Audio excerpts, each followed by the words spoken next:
Greetings, everyone, and welcome to America's Talking, powered by the Center Square. I'm Dan McCaleb, Executive Editor of the Center Square Newswire service. The U.S. Census Bureau released updated population estimates this week, and the data shows slower growth largely due to the Trump administration's policies effectively closing the border.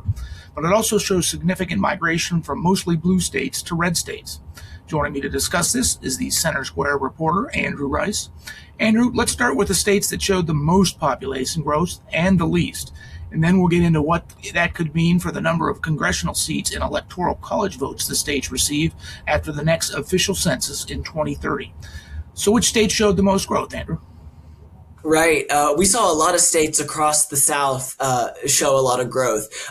Overall, the state that showed the most growth from the census data was South Carolina. South Carolina claimed that top spot in growth, adding almost 80,000 new residents between July 2024 and July 2025.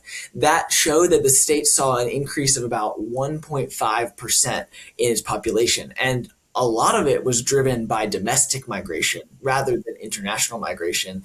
Certainly a factor at play with the Trump administration's crackdown on migration at the border.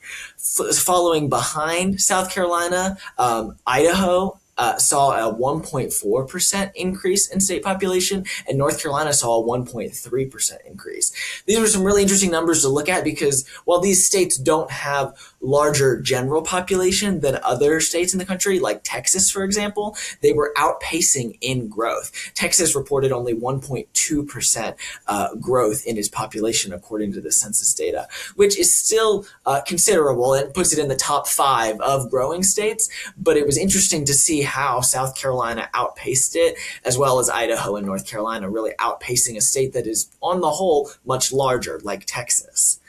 When we're looking at some regional areas, every region across the country did experience population growth, but notably the Midwest region saw a significant amount of growth, significant, especially compared to previous years. The Midwest was the only region in the state where every region in the country, where every state gained population. And states like Ohio and Michigan were some examples of that. Ohio saw an additional 11,000 migrants come to the state in the past year, and Michigan saw almost 1,700.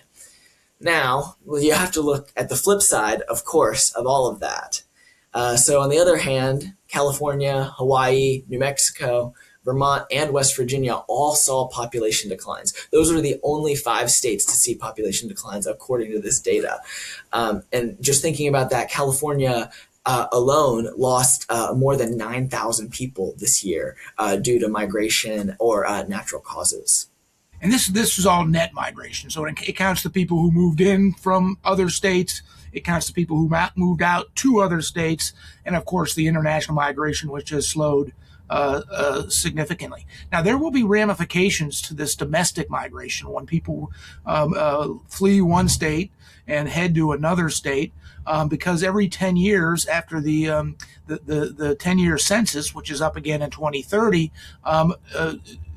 there's congressional apportionment, meaning the number of seats in Congress and the U.S. House, the number of seats they have every 10 years changes based on this population trend. You dug into that with the census data, Andrew. What did you see?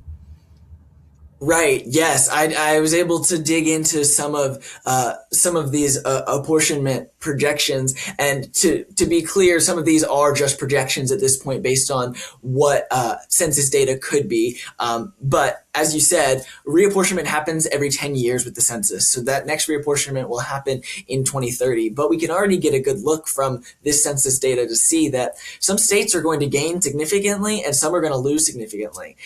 One projection that I've reported on and seen was from the American Redistricting Project, which is backed by some more Republican support. But that project estimated that Texas would gain 4 congressional seats and electoral votes come the next census if trends continue in the way that they have been. On the other hand, California could lose as much as 4 of these seats. Additionally, these seats across the South, seats could be lost.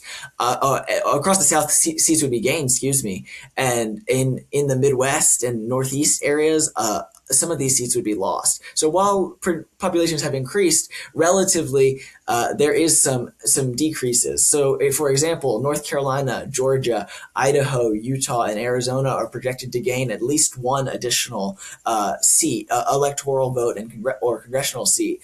Whereas on the other hand, states like New York, Pennsylvania, Wisconsin, Minnesota, and Illinois could lose a seat.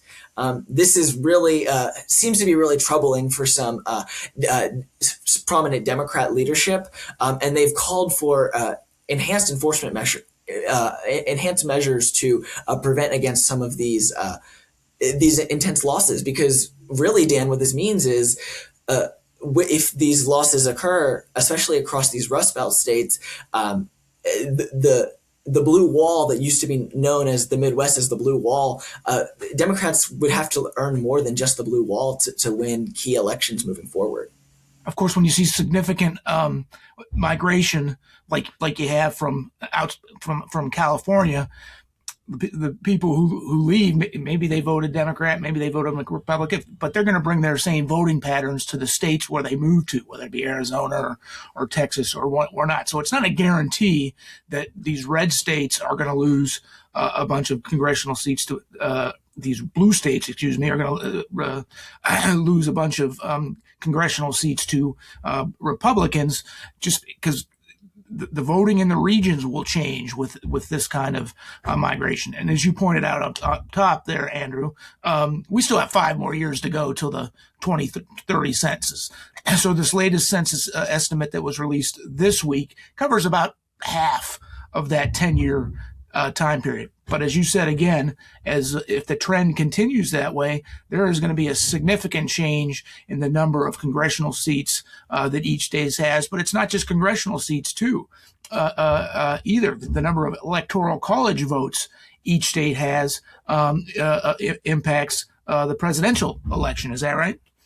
That's exactly right. So electoral votes are determined based on the amount of Senate seats, which is 2 for every state, and the amount of congressional districts. It's a combination of those two numbers. So as congressional districts get added or taken away from certain states, those electoral votes will also change. The amount of electoral votes a state has will also change with that. They could increase or decrease. So these congressional districts are really tied hand in hand with the electoral votes, because as they increase, so do the electoral votes, and as they decrease, it's the same situation there. So these do have far-reaching ramifications for future presidential elections if we're looking even beyond into 2032, where some of these reapportionment issues could take place.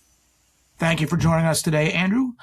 Listeners can keep up with this story and more at thecentersquare.com.